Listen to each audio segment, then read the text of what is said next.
good morning, good evening, good afternoon, whatever time you are watching this. Thank you again for joining me on another episode of Sis, It's Just Not God's Best for You, Self-Actualize and Shine podcast show. And I told y'all I was going to come with that heat this season. And I have our special guest, Miss Anita Stoudmire, who is the author of this book right here, Choose Well, a simple formula to determine the best man for you.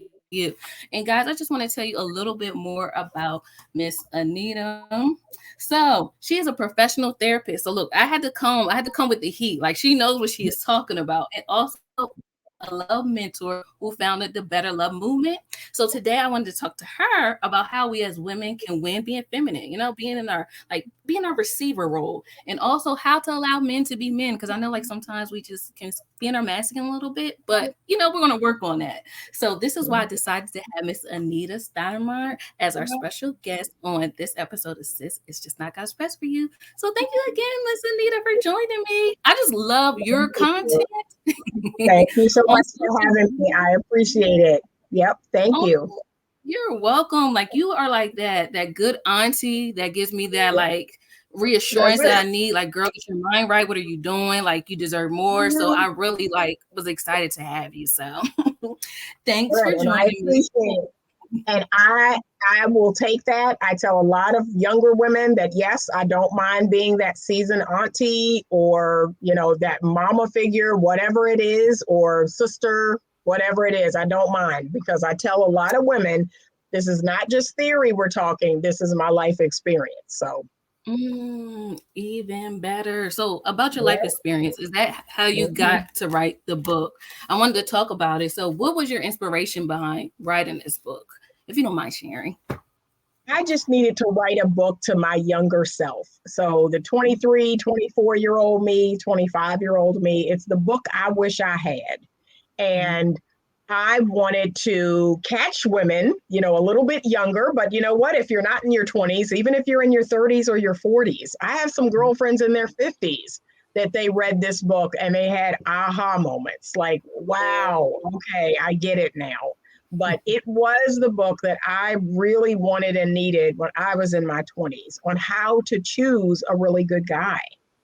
I love that. And I felt the same way. I first downloaded your book on Kindle because I really couldn't wait to get my hands on it. But once I started reading, I said, oh no, Synquette, you need to buy this book so you can highlight like just the stuff that was on the first page. I was like, oh no, you need to like use this as a reference guide. So I really, really like it. And I can see how it could definitely apply to women across all ages. We always need that reminder of who we are. And I really feel like you captured that in the book. So, as a founder and creator of Better Love Movement, what is the number one mindset that women should possess to receive better love in life and also in relationships? So the one thing I'm constantly talking to women about is helping them to focus on themselves. They've got to focus on what they want and what they need. And too many women are instead focusing on others, what other people want, what the man wants, what he needs. And I'm saying, no, I need you to focus on yourself and what you want and what you need. That's your greatest chance of getting it. Okay. Why do you feel that is? Why do I feel like me, myself too, like I feel like I'm a people pleaser. So why do you think that we all want, some women want to be that way, like worry about other people and their needs instead of focusing on their own? Right. So the clinical side of me, I am a recovered codependent. So it's been about 24 years now that I have been in recovery for codependency. And I estimate that about 80% of women suffer from codependency. Like it's all but hardwired in us from when we were children. And we were taught, that we're to, care about others and, you have to be selfless. And just it was kind of hardwired into a lot of women that were nurturers. I hear a lot of women say that, well, I'm just a nurturer. And I'm like, so that's where it comes from for a lot of us, whether it be our faith, whether it be our family, we're kind of hardwired to be codependent. And once we learn that it's okay to be not selfish, but self-interested, that's what I teach women, that it's not about being selfless and it's not about being selfish. It's about being self-interested. That says that I am going to consider myself, and then I'm going to consider others. See, so everybody, I'm going to consider everybody. I'm just going to start with me first, and then I will consider other people. So that's what I've been teaching women, that it's okay to be self-interested because you matter too. Wow, there we go. You matter, ladies. I feel like that could be on a shirt. You matter. That's it. Because you're right. Sometimes we are taught like nice girls, like be nice, Right. play Right. nice, think about others, share. And then you Mhm. wind up neglecting yourself. And then guess what? You're also mad at yourself for doing so. You're just like, you because you have nothing to give back to you. That's right. That's right. So I'm glad you mentioned be self-interested. I really like that. Yep. So, I'm also an author too. And I feel like, when Mhm. you're writing your book, there's a lot of research that has to go into writing your book. So I was just going Mhm. to ask you, like, what were some surprising things that you learned while getting research or even like having your Instagram page, Better Love Movement, that you realized, like, wow, I didn't know that it was this bad for women, or whoa, Mhm. like, was there anything surprising that you learned as you were writing your book? The most important thing for me is just learning how to not lead with your heart. Like Mm, that's something that I try to train women on, that we're not leading with our heart. We're going to lead with our mind. We're going to lead with the skill to vet and qualify a man first. So we're mm, going to be warm and sweet and inviting, but we're also going to use this. We're not going to jump in with our heart. We're going to wait until we see if this person is worthy of our heart. And that's something that, I know I did. I walked around with my heart on my sleeve. I led with my heart. One of the things I tell people all the time that they hate me when I say, but it's love is not enough. But back in the day, I really believed that. Oh, if we love each other, that's all we need. All we need is love. And now I mhm. realize, nope, you need more than love. So we Very got to true. use this first before we let this out to play. We got to use our mind to really vet a man. Like, does this make sense? Is what he's telling me makes sense? Do things line up? Are we compatible? And then once you figure that out, then you can open your heart. You can say, wow, this is a good fit. And then Mhm. you're going to let your heart out to play. I agree because I was the same way too. And Mhm. then you have to wind up reeling it back like you're all Right, in. And then when it's time right, to vet them, you don't even really want to speak up because you're like living in a fantasy. Like, I don't want right, to wake up from this. If I right. ask them, when's the last time you went to church? I might not like the answer, but I still like him. So Mhm. I definitely get it. And I learned how that's beneficial to like vet a person first before letting them get into your heart. But That's it. That's it. once your heart breaks a few times, you wisen up. Like, Yeah, oh, that's it. okay. That's it. So again, I love this cover, guys. I don't know. Let me get in there. Mhm. So I'm Yep. just gonna ask you, what was your inspiration behind this cover? Like, what was the thought process of this vending machine analogy for the book? Right, right. So I have worked with this artist before, and she's actually doing the cover for the next book. So my next book is due out hopefully the middle of November. I'm shooting for right before Thanksgiving. Okay. And she did both covers. And I was telling her, it's kind of like I wish we could just go up to a vending machine and see everything about each man and make our selection. And she was like, wow, I love that concept. Let me play around with that. And so she came back with this and I was like, yes. And then we tweaked some things, but yeah, that's the idea I kind of came up with. Wouldn't it be great if we knew everything like in a vending machine and then we could just pick a man based on what we're seeing? So I like that. Off the top of your head, real quick with that analogy, what are some things we should be picking on them, like just off the board, like maybe like the top two or three things, like in your opinion? So kindness and empathy, that Mm, will win every time. A man mhm, who is kind and empathetic, right? We want him to be able to put himself in our shoes. We want him to treat us kindly. So we don't want a Mr. Nice Guy. And I tell women this all the time. And some of the men that come on my platform, they say, well, nice guys, come in last and nice guys get stepped on. I said, well, we don't want a nice guy. mhm, We want a man who is kind. We want a man who is competent. We want a man who is confident, and he has a purpose and a plan for himself, but he's not taking no mess, even from us. Mm-hmm. Like, we want a man that if we're acting up, he's like, that doesn't work for me. Like, Okay. we want him to have backbone. And sometimes Mr. Nice Guys don't. So if I'm able to run all over you, that means everybody else will too. Mm-hmm. So no. And I like that because it's also messing with the protector thing that we want in a man. You know what I mean? So if we're out on the streets and someone disrespects me, I'm going to want you to speak out for me. I'm not about to go to blows with him. So That's can you handle this? So kindness and empathy. I released a bonus chapter to the book that you can get through a download, and it's all about character, the importance of vetting a man's character. That character is king. Like, I put that above everything. He has to have good moral character, because think about it. If this is going to be your husband, if this is going to be the father of your children, like, trust, you always tell people, trust is the foundation of the relationship. And if your character's poor and I can't trust you, we have nothing. I love that. And I also like with your list, it had nothing to do with money. Because a lot of guys sometimes will say, y'all only want 6-figure men. Y'all want, like, wait a minute now. Yep. It's nice, but at the same time, like, we want other things too. Other things will trump because I feel like a man, as you described like that, getting money for him wouldn't be an issue. You know what I mean? When you have good character, when you're kind, you're able to speak up, like, that will already be maybe like a secondary thing that will come in. The money will come to a person like that. So I'm glad you mentioned that. Right. Choose generous over rich or wealthy. A man who's generous, because I've dated some 7-figure men who were very stingy. So that how much money he makes, it means nothing because it's his money.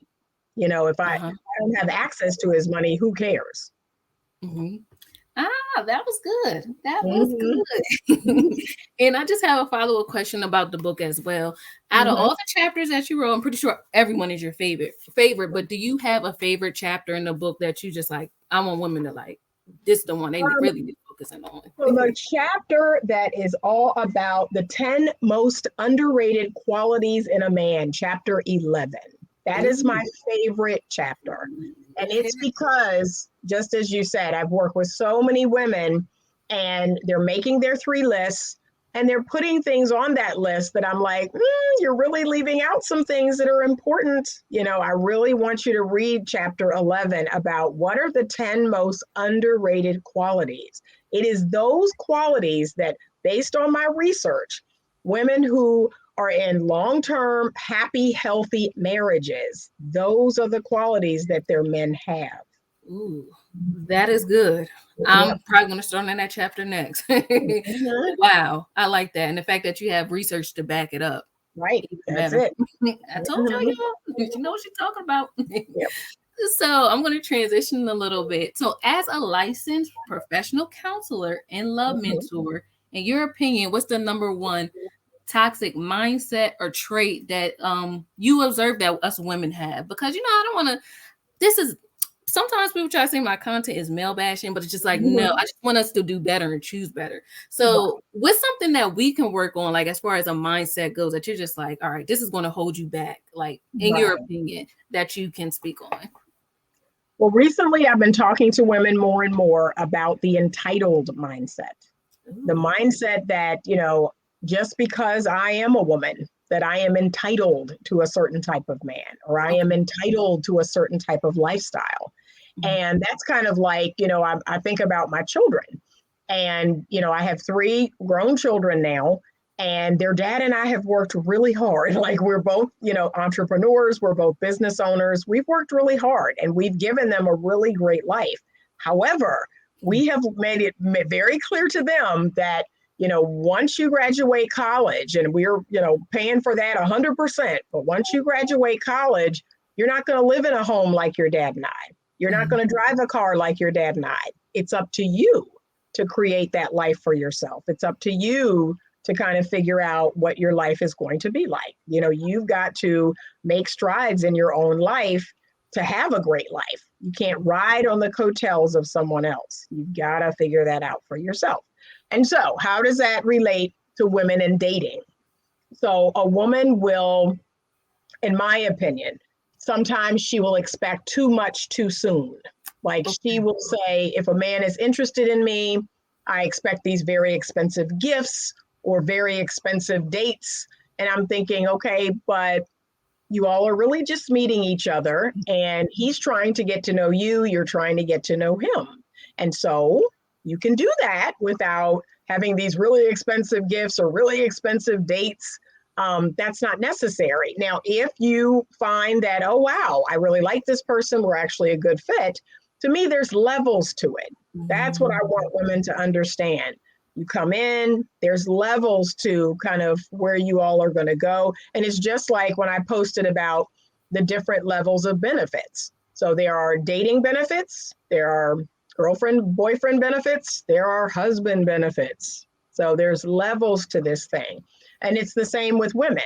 I don't expect a man on the first date to buy me a Range Rover. Like, I mean, no, but I do expect him to be kind. I expect him to take me out to a place of his choosing. I expect him to have good conversation, and I expect him to pay for our date, you know?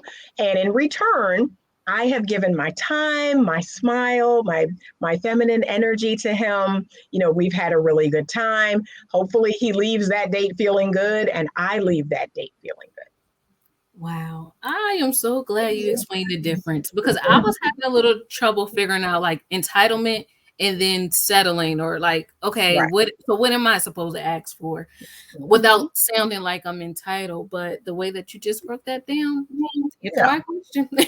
Very well said. Levels. Right. There's levels. So, and just like how men will say to me, well, Nita, you put that out about husband benefits and women not doing this and that for a husband. What about, the men? I said, same.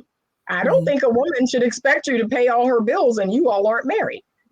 Right. I mean, when I was married to my husband and I was staying at home with my children, he paid all my bills. That's my husband. So, upon dating, no, because we were both like, we're independent people. And he was like, you know what, but I want to stay at home wife. And if you became my wife, that's really what I want. So I was like, okay, sounds good to me. Oh, I love it. There you go. I'm so glad you were able to like break that down for us. That's good to know. So I feel like we live in a culture where you heard the term hoes be winning, and people take that to mean what they want to mean. But like it seems like to be out there sexually, and it just seems like that is the wave.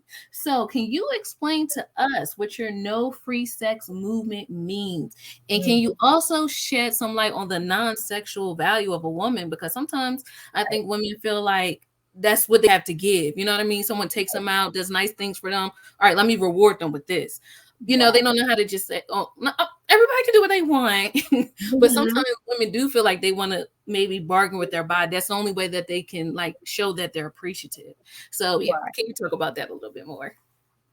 Well, no free sex basically means that you will not give a man casual sex. You will not reward a man with your casual sex. Ladies know that I want them to wait until they're married. And for those ladies who don't think they're going to wait until they're married, you at least wait until a man has given you his time. He has given you his attention, his affection. He's given you his heart.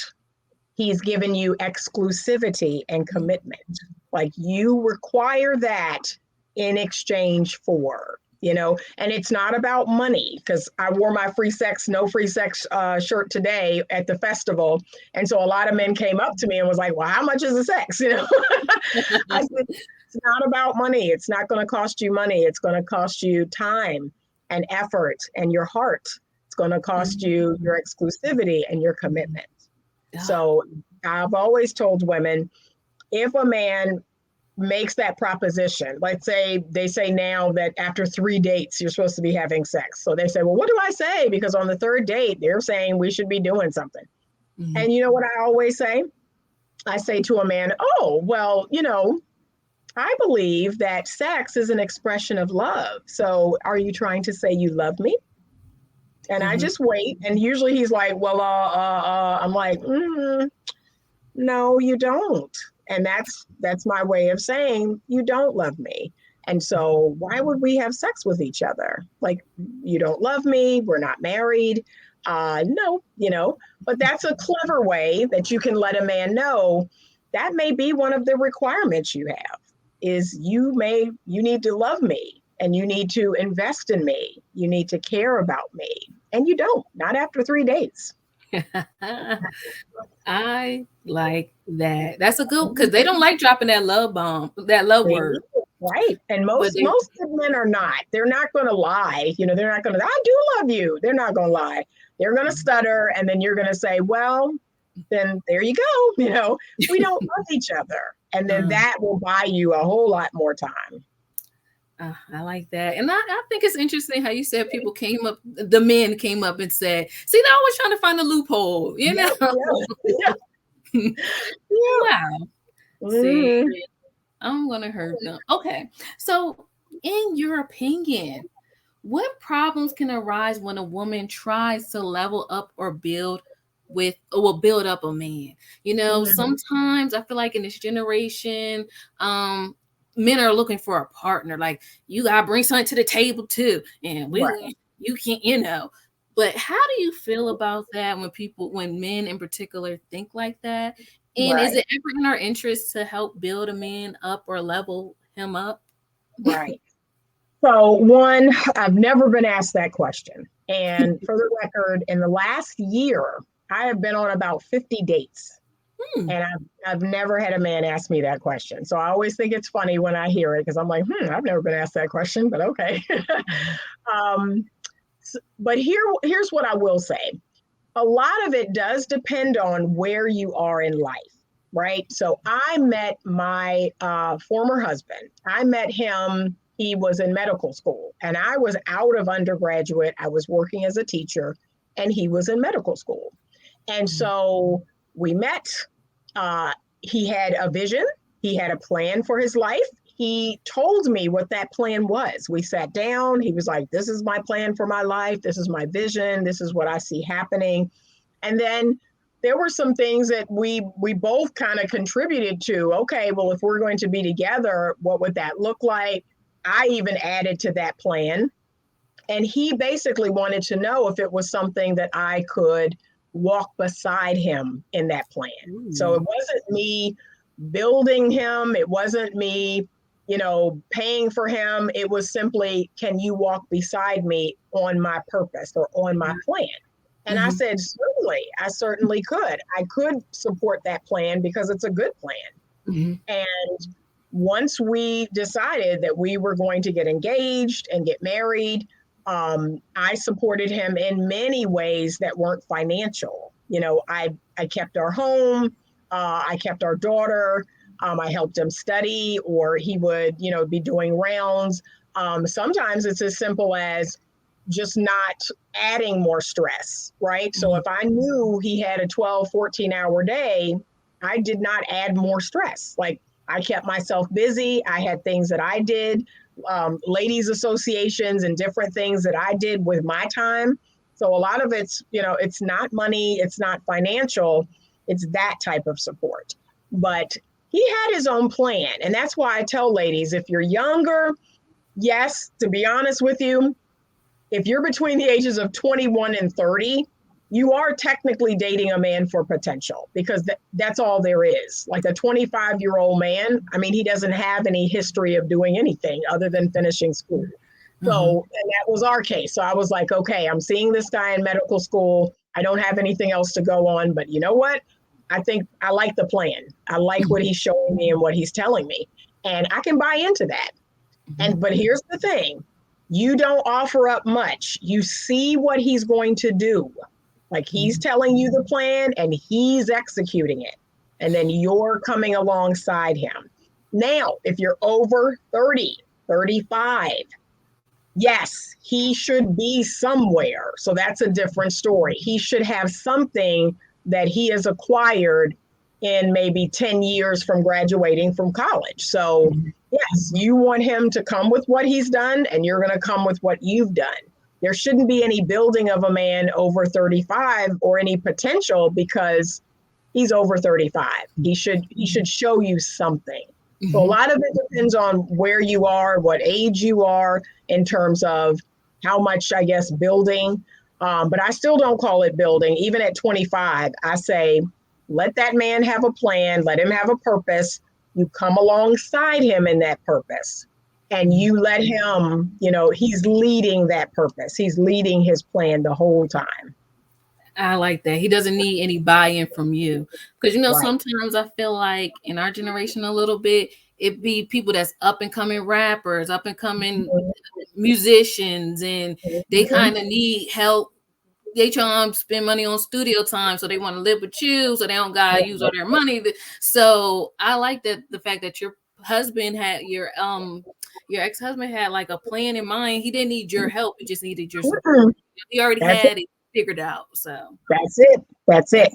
And what I want ladies to understand is, again, this is what I teach men, that a man has a plan. He has a purpose for his life. He finds a woman who can come alongside him.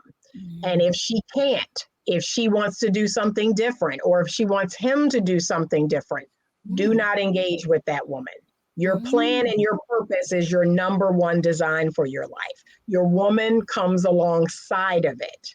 So I just let women know that, and women will say to me, well, I have a plan or I have a purpose. Okay, and I want you to make sure it's in alignment with what he's doing. That's all. So my ex-husband is a psychiatrist. I am a licensed therapist. So that makes sense, right? We're in the same field. That makes sense. And I'm like, okay, this makes sense, But if one of you is, going to become a doctor, and then the other one wants to, I don't know, become an actress or a singer, those are very different. Those are going to take you in very different directions. And so that might not be the best fit long term. I like that. Yeah, the two really don't complement each other. No. So, I like how you broke that down. You really changed my paradigm on that, because that really does make sense. After a certain age, then yeah, but before that time, you guys are kind of working. Y'all are both in the building stage. So yeah, I like that. Okay. Yep.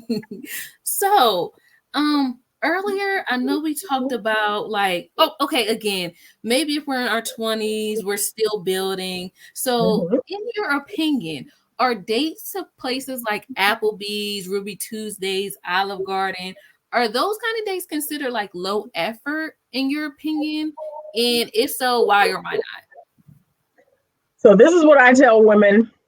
A feminine woman, she allows a man to plan a date, right? She allows it. She says, oh, I'd love to go on a date with you. That sounds amazing. You just let me know when and where.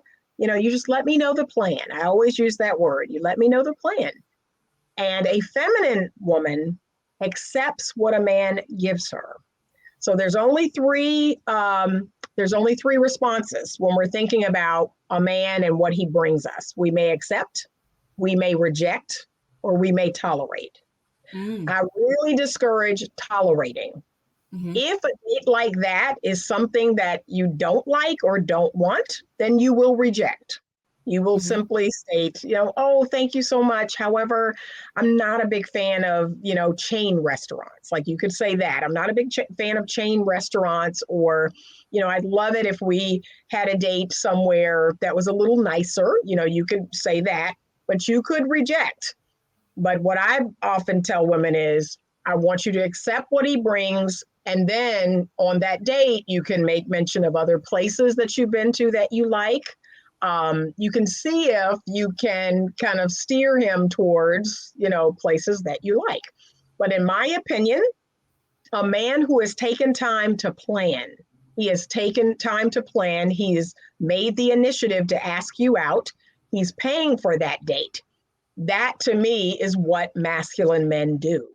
Now, if he's spending $25 or $2,500, like that's a big gap, that will greatly depend on the man.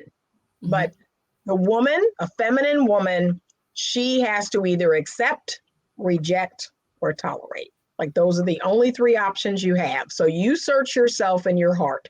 If that doesn't feel good to you, then you may reject, right? Some women will say, well, I'm going to tolerate it, but my hope is that we'll go to better places or he'll come up with better dates. But I really dissuade against that. You either accept it and you can maybe steer him somewhere else, or you reject it. Okay. That is good. I like that. Because it was like this big debate online about that too. Like how some women feel like Applebee dates, places like that are low effort. Like the guy didn't even think. But then, like you said, like maybe the guy just didn't really know. Some people just don't know. So as a woman, you can suggest, and I like that. You can either accept it. You don't have to. Right. That's right. And remember, dating is vetting. Dating is gathering data. You do not need to have a $2,500 meal to gather data on a man. I have gone on dates that were, we got up early in the morning. I remember one guy, we got up early in the morning. We went and walked around my office park because it's very beautiful, lots of lakes and lots of beautiful scenery. Then we went up the street to like a pancake house and we had breakfast. It was not an expensive date, but when I tell you, I gathered a lot of intel on him. And it helped me to see, do I want to go on any other dates? Do I want to even talk on the phone still? Dating is data. It's not, ladies are making it about something it shouldn't be about. Oh, I need you to impress me. I need you. And then guess what's going to happen? He may impress you, and you're going to be pulled in by a $2,500 super romantic date to a narcissist. So I'm not interested. I'd rather go for a walk around my office park and to the pancake house with a genuinely great guy, with a guy who wants commitment, with a guy who wants to marry me, who wants to pay my bills once we're married. That's my guy. Okay. I'd rather have him. So we got to put this thing in perspective, which is dating is data driven. We're trying to find out who this person really is. That's all.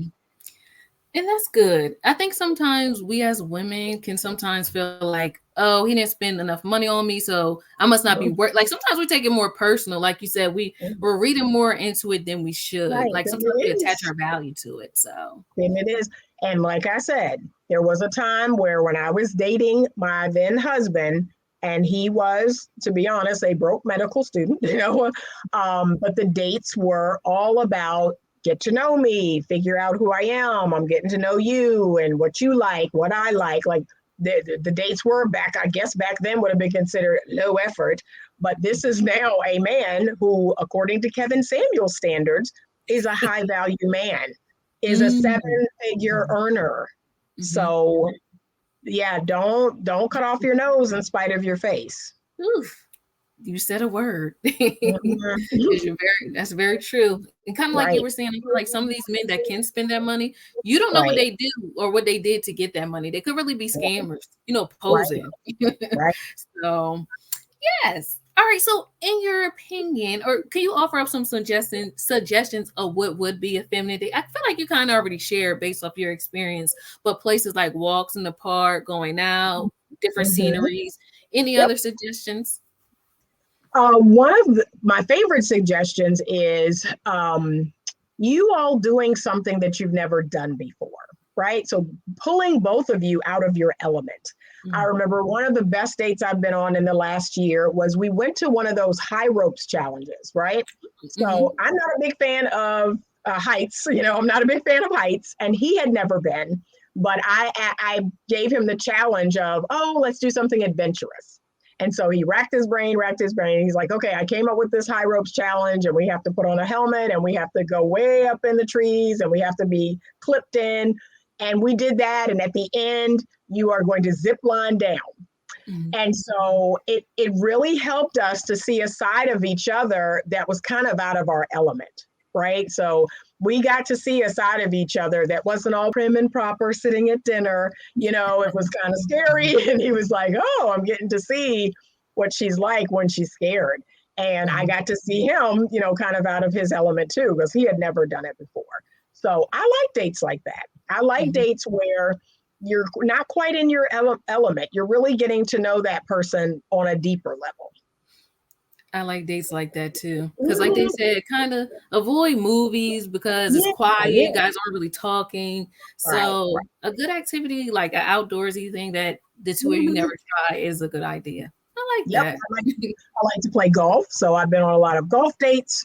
Um, I love to eat, so I've been finding a lot of wonderful new restaurants in the city. Men have been taking me to these, like, not these chain restaurants, but just these mom and pop type restaurants. But the food is amazing, Mhm. and walking in certain places downtown or in Carytown, going to parks. I've been exploring that. I've gone on a couple bicycle dates. Ice cream. We've gone and gotten ice cream. I went on a cooking class date. A lot of really neat dates. I've had a lot of really neat dates. Roller skating, ice skating. We went on a couple of thrifting dates. There was a gentleman, I let him know that I like thrifting. So we went to a bunch of different, like, thrift stores, antique stores, found different things. That was kind of different. Then we went to eat. So again, think outside of the box. The dinner and a movie to me is dead, You're but right. think outside of the box. Yep. Yeah, it's so basic, right? Mhm. Yep.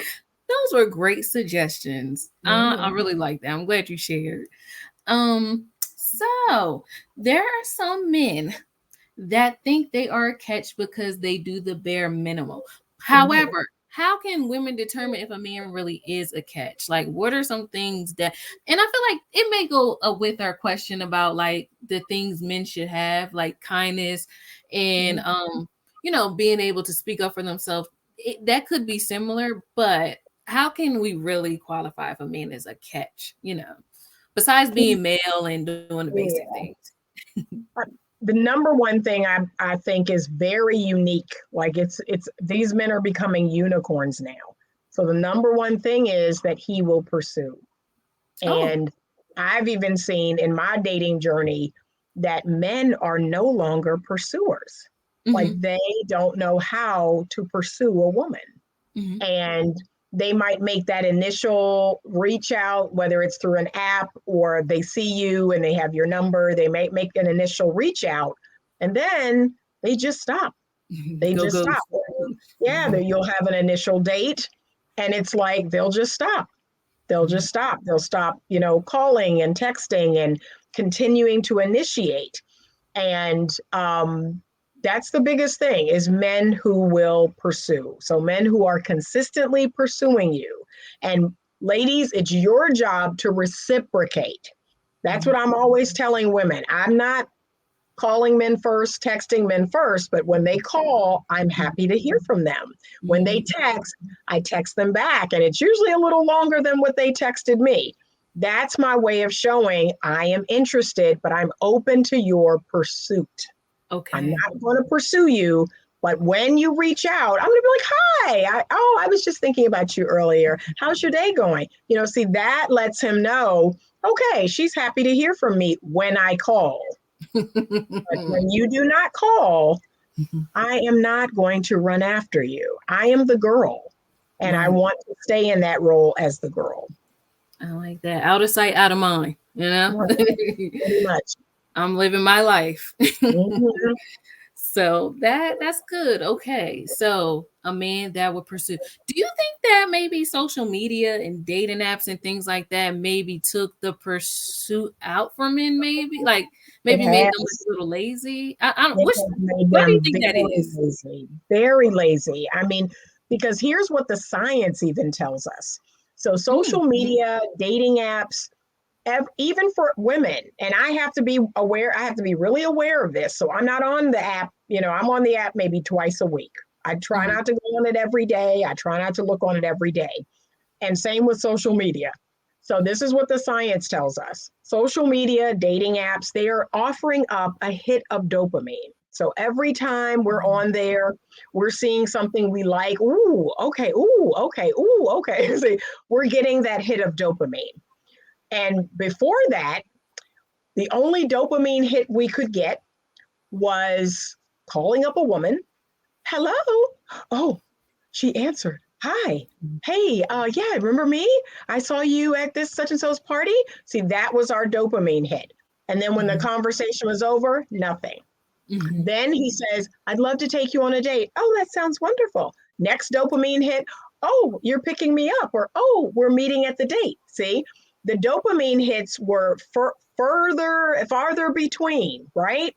But the only way you could get it was by actually doing something, calling, texting, dating. That's how you got the dopamine. But now you get the dopamine swiping. You get the dopamine scrolling. And there's less, there's just less, what's the word? There's less initiation, like yes, the yes, hunter. yeah. Because you're like, I could get my dopamine by just picking up my phone. Like I don't need to wait to call or to go on a date to get my dopamine. I can get my dopamine through the phone. So that right there is why we as humans, we've really, really gotten lazy. And some women too. Some women too are a victim of this, that, yeah, I'm getting my dopamine through the phone, through the likes, through people leaving comments on my social media. That's my dopamine hit, which back in the day, her dopamine hit was going out and having men say, hey girl, trying to talk to her, exchanging numbers. And then she had to wait for them to call. She got another dopamine hit. She had to wait for the date. See that.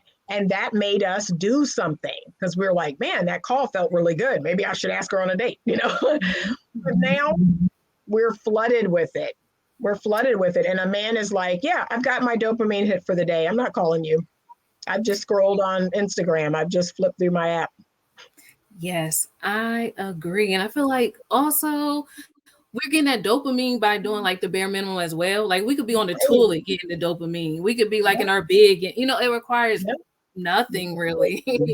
Like compared to, like you said before, when do we something. had to put a little effort. So do something.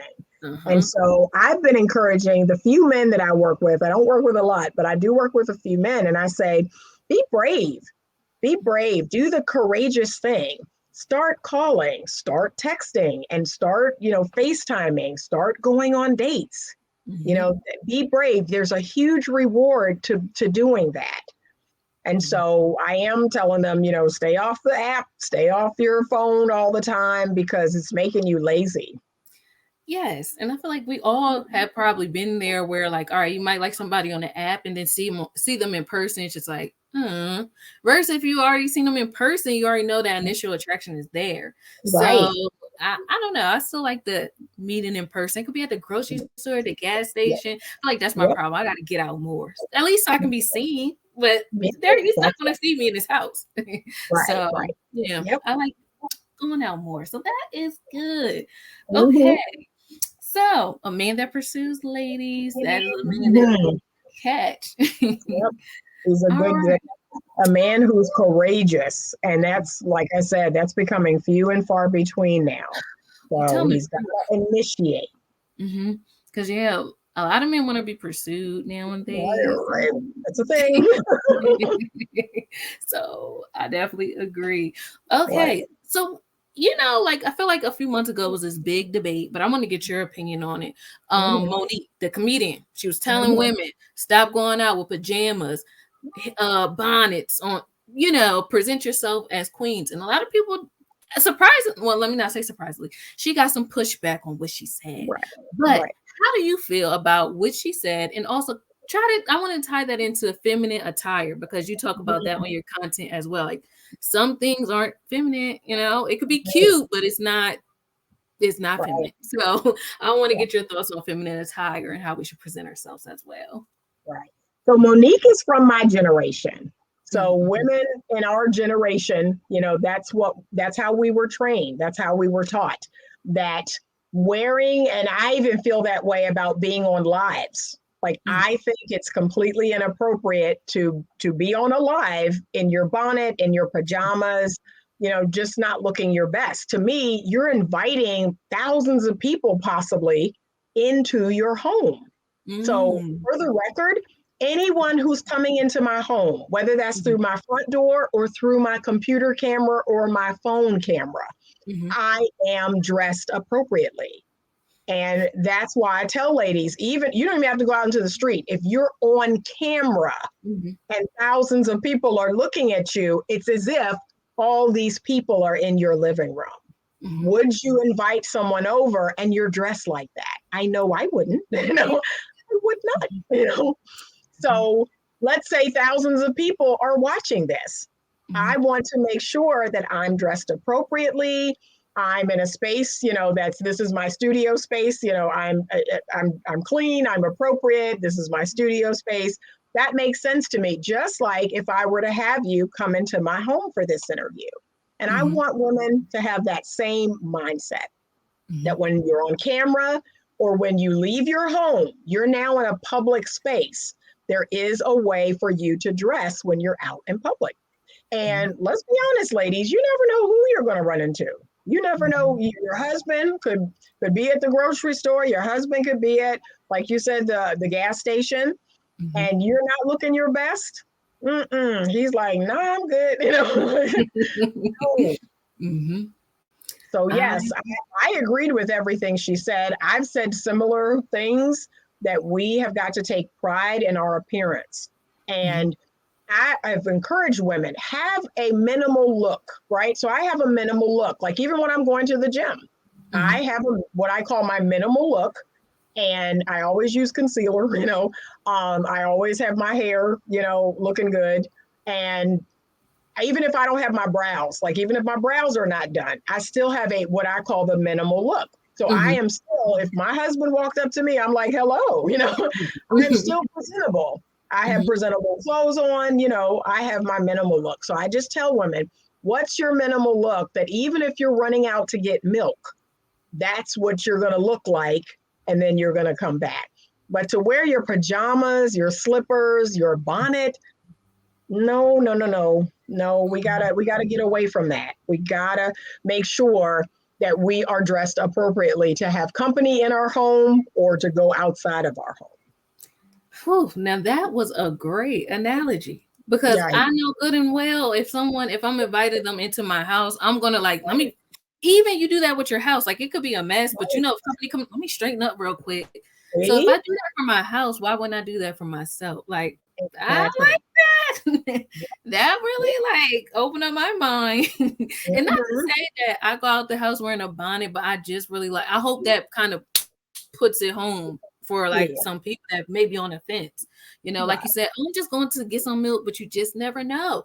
I said you may run into Obama, and you gonna want to take a picture with Obama. But if you got that bonnet on, you're gonna be mad at yourself. You're right. You're telling them right.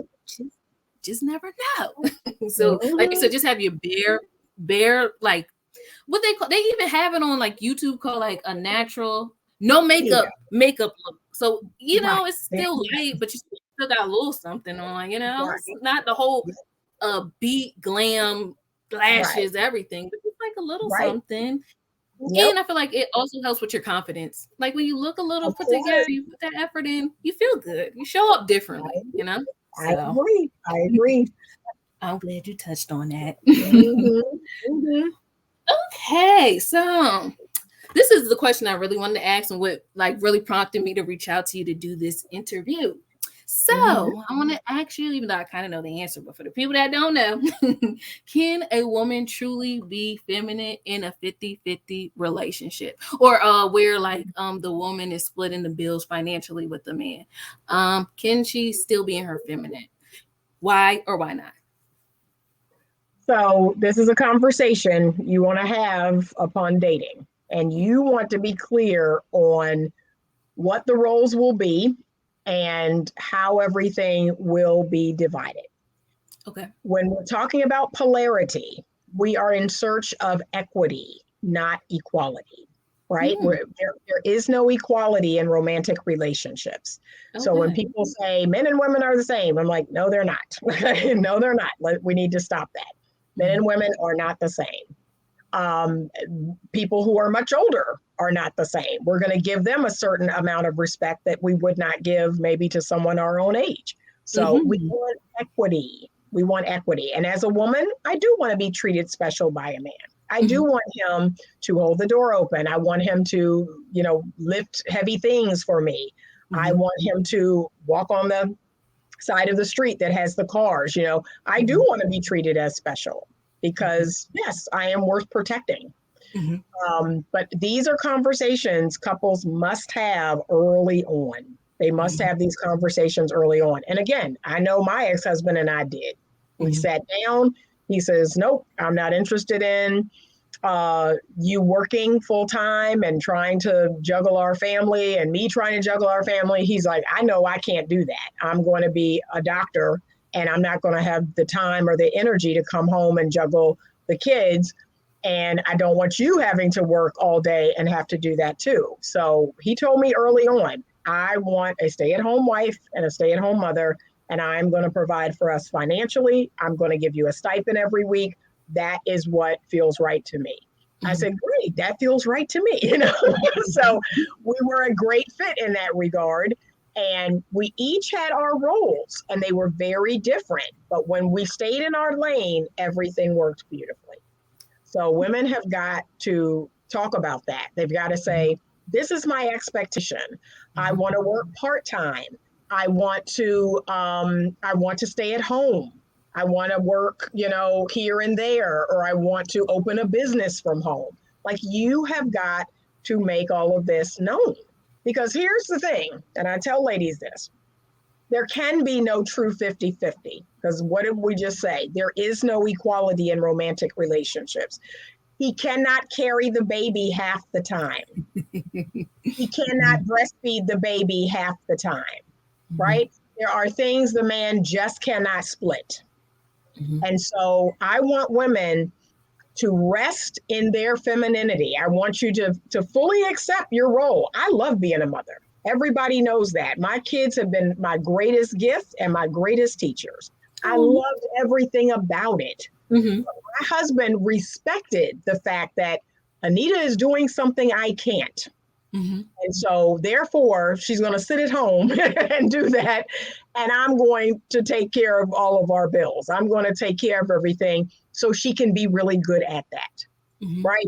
That's the relationship that I want women to really inquire about with a man, that there are things we can't split.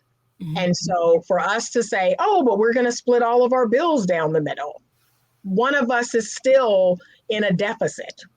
I'm still in a deficit as a woman because I have to change my work hours, or, me being pregnant for 9 months, there's things I can't do. I can't drink alcohol. I can, things I might enjoy, I can't do anymore. So this must be fair and equitable. What does that look like?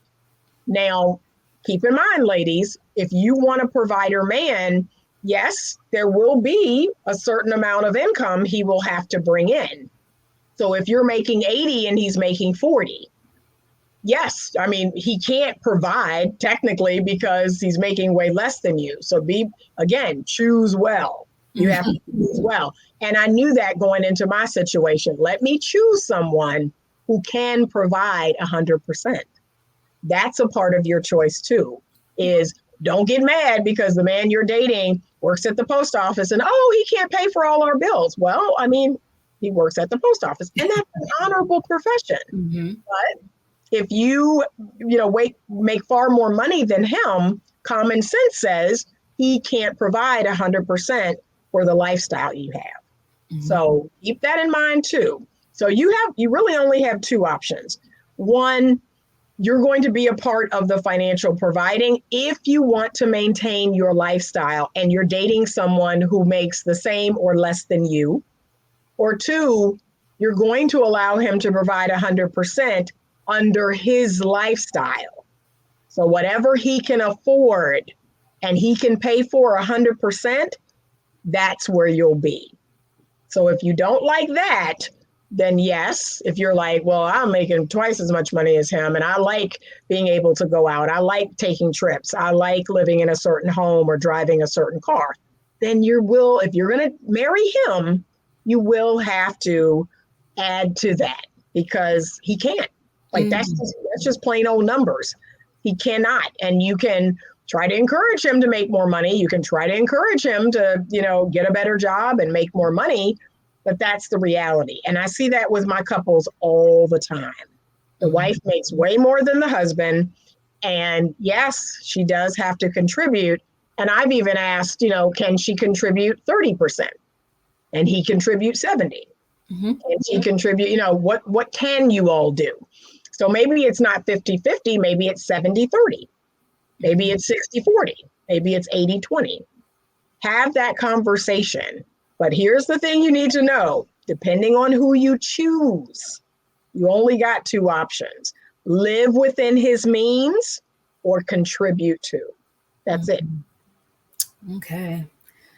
That was a good breakdown. I never really thought of it like that. But I just feel like I want to be in like more of a traditional role because I want to be the kind of mom that goes to the PTA meetings, goes, bakes the cookies. I'll be there for the plays. I want to know who you staying the night with. Let me meet their parent. And I feel like, I probably could do that working, but I don't want my job to ever interfere with me being there for my kids because I'll quit that job. But I feel like just for me, I know this about myself. So I would want to be a stay-at-home mom. And that home will be late. Like I want to do my part, And I feel like when a man, I can only imagine, but when a man is taking care of those things, it just helps me be like, and I can take care of my things, That's it. So, and one of the things I remember, and I tell ladies this, I remember my ex-husband also saying, I have certain physical needs, right? I want the sensual and the sexual that you bring. And he knew that, you can't have no work stress. You can't, you can't have no work stress. You need to be ready. He knew that. So he knew what he was doing. Like, you don't have any work stress. And we had a lot of wonderful amenities. We had a guy who did the yard. We had a housekeeper. We had other amenities. So it wasn't like, I was just doing everything related to the house. He was very smart that way. He was like, hey, I got physical needs. And if I want my wife to meet them, she need to be fresh. And thankfully, that's exactly what he did. He was like, nope, whatever you need to go to get a massage. You need to, go and get your toes done, whatever you need to be relaxed and to feel good, and that was a great arrangement. So I do tell men that there are great benefits to setting it up this way. He's not coming home stressed out from work or, I've got this report, I've got to work on this tonight, because guess what? You're not getting no loving. There, exactly. Baby, I got a headache. I can't. I just work. I got you. So there you Yep. That's a part of it. Yeah. No, I'm glad you shared that. So, do you have a few more minutes? I have a few more questions. I know we're at an hour, about to be at an hour. I just want to make sure I wasn't like you didn't have. If we are okay, a little bit. Okay.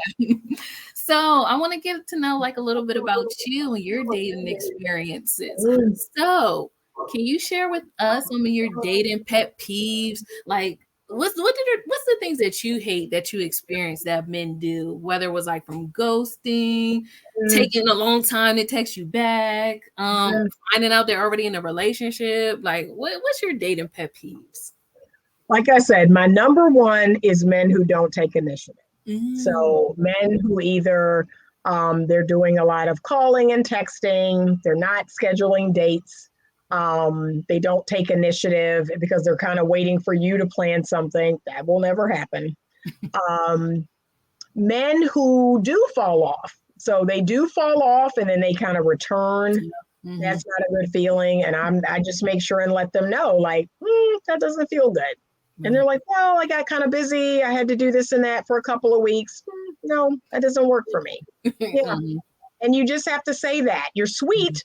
I always tell women when a man returns, I don't want you to be angry. I don't want you to, jump on him. Where have you been? And why haven't you reached out? No, I'm always sweet, but I let him know that doesn't work for me. Okay. Can you block him? If he's taking weeks and stuff, is blocking okay, or don't even do that because it shows you're angry? I mean, you can. I don't. I don't block men. I don't block men because I'm strong enough to just ignore them, so I don't block them. But if him returning triggers you, then I probably would block him. But I don't feel any kind of way about it. I just let him know it doesn't work for me. That, unfortunately, I don't think we're a good match for each other. Why? Because I don't enjoy, men leaving for days or weeks on end and returning. That doesn't feel good to me. That feels very inconsistent. See? So I just let him know in no uncertain terms. I'm a grown up, I don't have any problem letting him know that's unacceptable. That just doesn't feel good. And I want women to get stronger in that area. I find that they're not strong enough to say how they feel, but in a calm, assertive manner. But sometimes I guess I feel like if you tell them, then they know that like what they did annoyed you maybe, and you're not supposed to show that you care. So no, I always show, but remember, the feminine is about feelings. So the 3 tenets of femininity are patience, passivity, and vulnerability. And so in that moment of sharing, that doesn't work for me. That is me being vulnerable. I'm going to be appropriately vulnerable with a man, even a man I just met. I'm going to say, that doesn't work for me. That doesn't feel good. And here's the other thing I'm going to tell you. That doesn't mean it's going to go any further, right? So here's how I am still very strong in my presentation.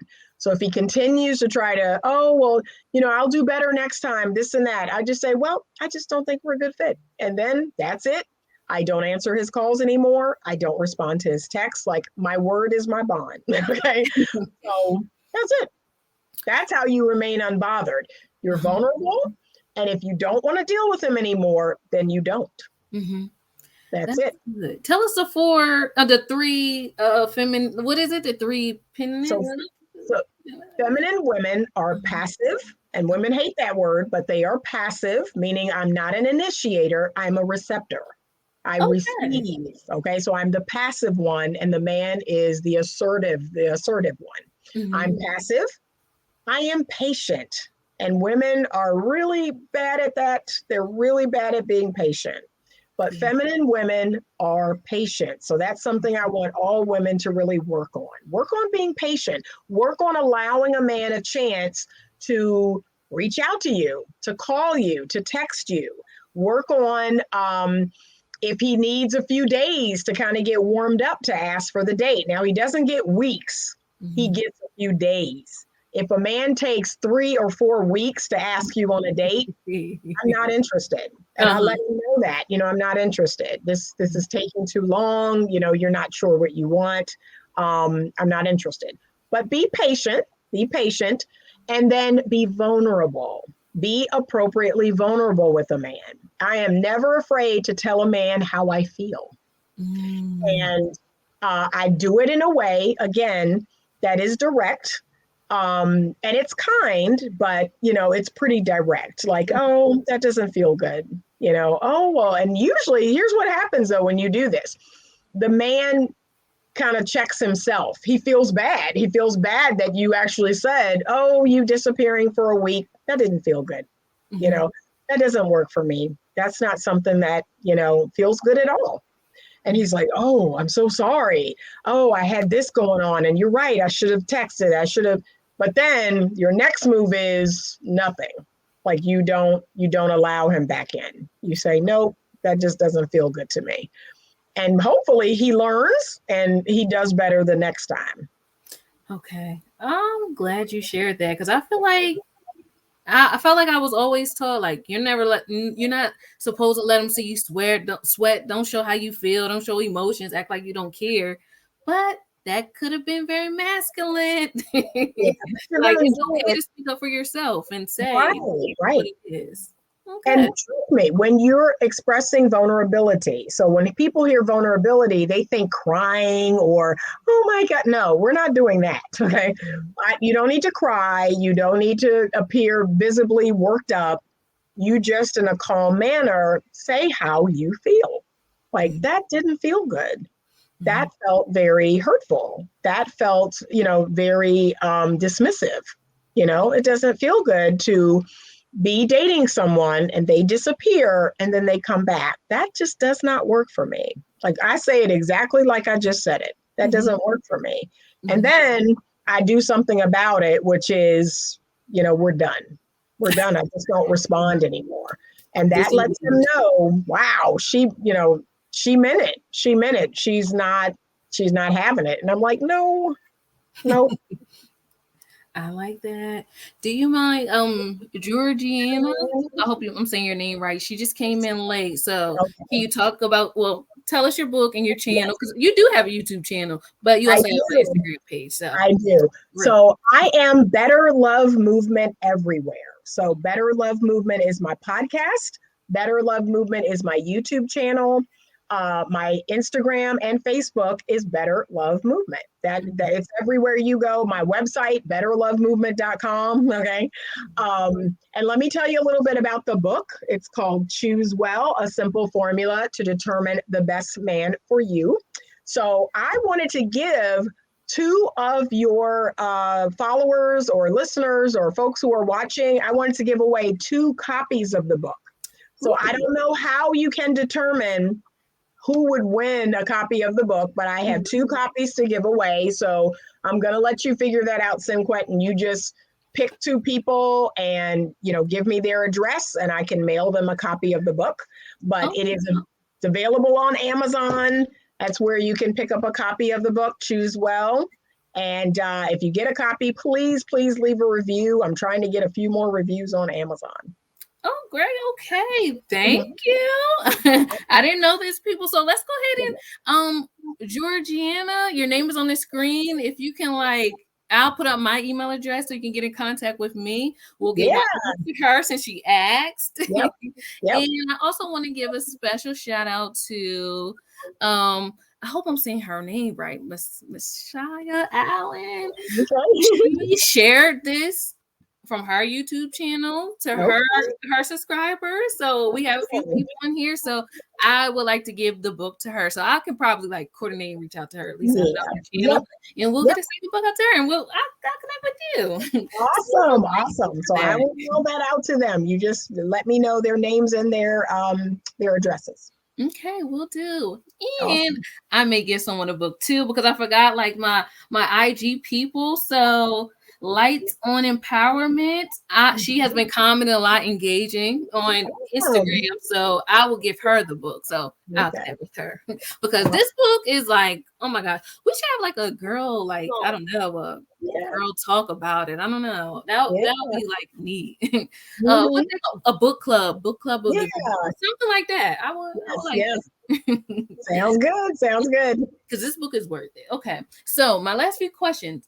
I know you said you wrote, this is perfect. You wrote the book for your younger self. So I have the question of what advice would you give young girls, but what advice would you give your younger self out of everything that you learned up until this point? What's the one thing that you wish you could have gave your younger self?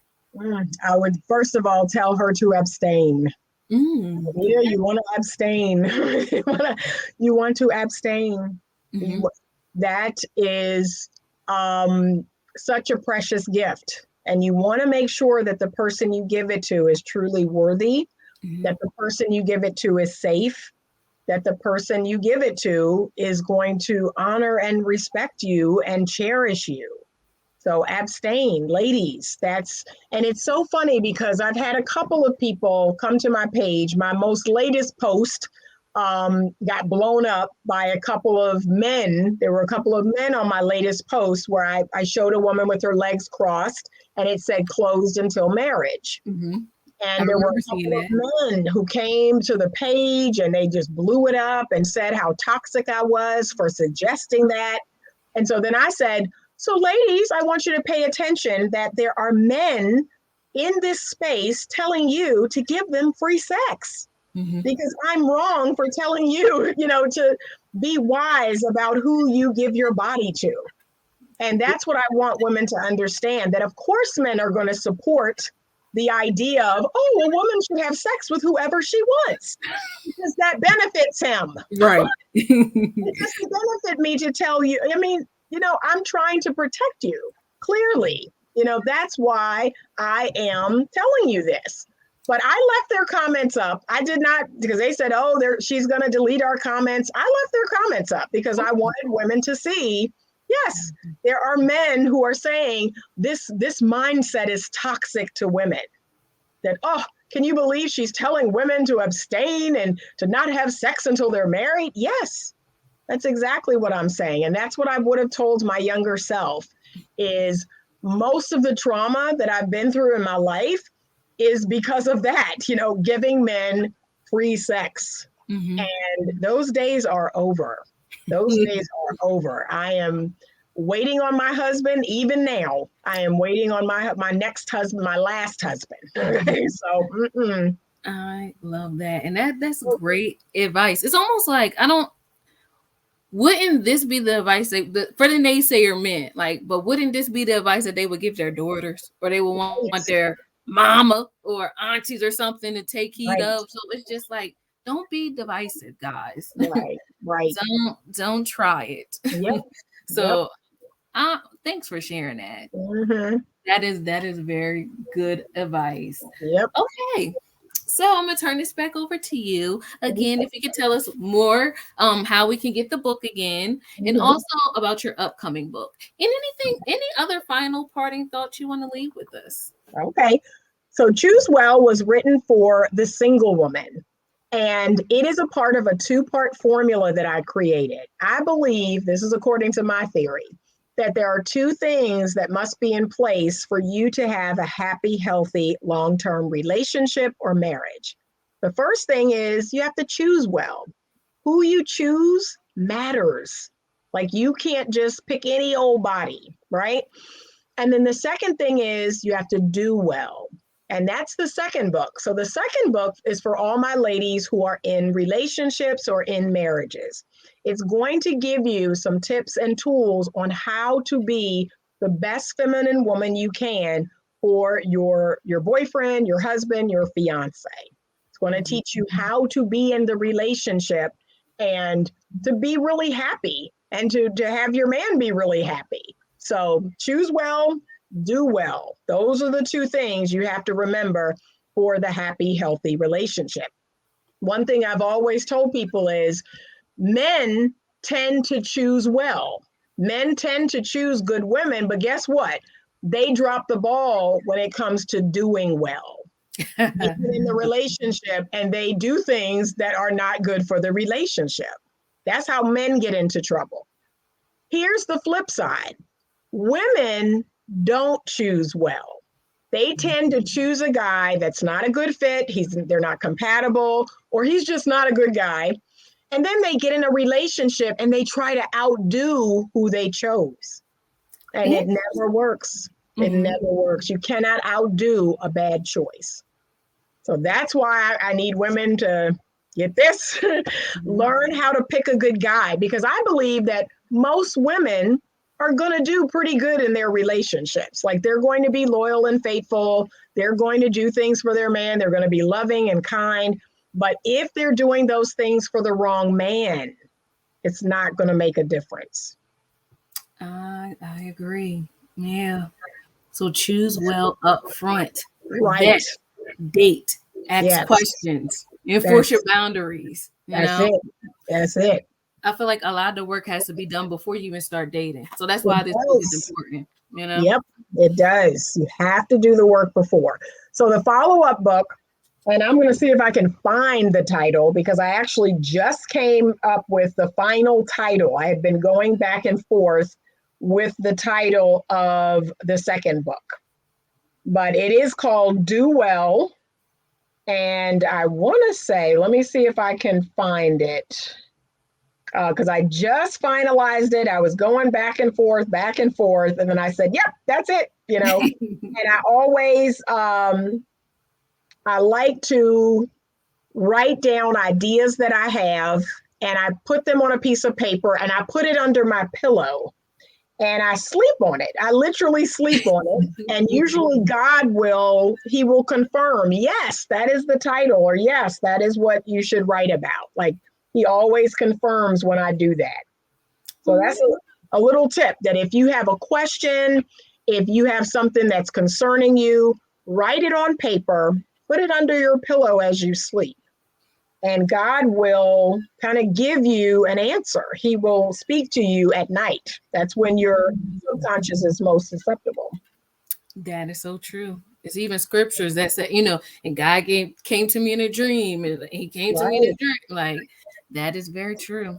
I like that. Sleep on it. And I also like the fact that you got it out of your head. You know, write the vision, make it plain. Because a lot of Right. times I have a lot of good ideas and then I forget. Like, I should have wrote it Yes, out. write it down. That's what I tell people. Write it down. They've got to. Okay, let me see. I thought I had it. There's so much in my phone. Sorry. No, I'm the same But I way. just came up with the last part of the title, the subtitle. But it will be Do Well. And the artist that worked with me on this, she's already come up with the cover. So we are just waiting on me. I have some more writing to do and some more researching to do. So that's what I'm doing right now. Yeah, I cannot find it, but there's so much in this phone. So that doesn't surprise me because I have lots of notes. Everything goes in the phone, and it helps me to just remember all the ideas that I have. Me too. I do a brain dump. Like, let me just Oh, get this yeah. out of my head. Awesome. Okay, I wish I could find it, but I cannot. Oh, wait, there we go. There we go. So it is called Do Well, Learn the Skills Necessary to Have Lasting Love. Okay, Ooh, I like that. so that's the next. And I'm shooting for before Thanksgiving. I'm shooting for November 1st, but if I know me, it's going to probably come out around November 15th. But I'm shooting to have it completed, and I'm going to start marketing it by November 1st. And then I want to have like a Black Friday giveaway. So, yeah, but that's the next book. And it's for ladies in relationships, because a lot of ladies have said, well, what if we're already in a relationship? Like, okay, your book is coming. Your book is coming. Yep. Oh, so if you need like a little street team, let us know. We'll Okay. definitely be happy to spotlight it, talk about it. Good. So, Good. yeah, I sure will. Thank you. you're welcome. So, again, thank you so much for joining us. Again, we can get your book off of Amazon and your website, right? You sure can. Yep. Okay, so if you guys are listening to this on the replay and y'all missed the giveaway, y'all can Mhm. still get her book on Amazon or her Yep. website. And don't Yep. forget to follow her on at Better Love Movement everywhere. She made it real Yep. simple for you. That's it. Thank you. You're welcome, and thank you so much. Like, we had so many great comments. Like, people Mhm. are just in the chat telling Awesome. us about apps or her, like, just talking to us. How they don't like Okay. find us in public. We also got like a lot of good comments on Instagram. Okay. Good. Good. Thank you so much for joining Awesome. me on this podcast episode of Sis It's Just Not God's Best for You, Self Actualize and Shine podcast show. All right, guys. Thanks again. Talk to y'all later.